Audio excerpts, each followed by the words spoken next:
It's all very well to have the mass production of aircraft in a war scenario, but you have to actually get those aircraft to the units that will need to use them. The operational squadrons don't have time to send pilots to factories to pick them up. So what you do is you create something like the Air Transport Auxiliary, mainly women pilots, many of whom had learned to fly in the 30s. But those who didn't were trained at Whitchurch. They flew many thousands of hours, not just Tiger Moths, but Spitfires, but Blenheims, and even Lancaster bombers. We would fly everything. We had a little notebook, about 4 by 6, and each page had an aircraft, be it a Royal Air Force fighter, a Royal Air Force bomber, a troop carrier, a naval aircraft of the Royal Navy. We flew just about, well, we flew everything. Anyway, I went to Wales to pick up this Albemarle, which I'd never seen before. And then a car came up with a squadron leader and his navigator, and he looked up and he said to the ATC cadet, "Where's the pilot?" And I was only wearing a white shirt and trousers and sitting there.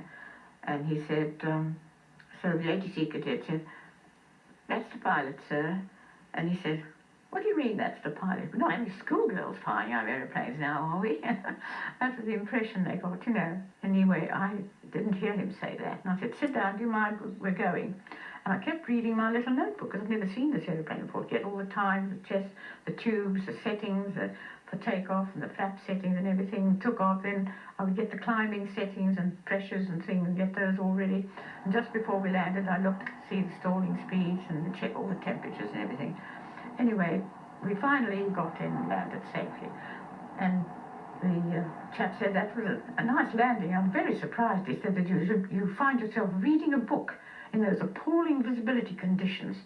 He said, "Really, that's a bit too much, surely." So I said, "I wasn't reading a book, I was reading the pilot's notes. I've never seen this aeroplane before. This is my first Albemarle." And he just went absolutely green and disappeared. And the CO said, "Who was that chap you brought?" And I said, "Oh, that wing commander. I don't know. He just wanted a lift." He said, "Well, he's gone really green. What did you say to him?" I said, "Well, it's the first time I'd ever flown an Albemarle." He said, "Oh, I'm not surprised he went green." I think he went to the loo. A regular port of call for someone like Jackie would be the Royal Aircraft Establishment at Farnborough.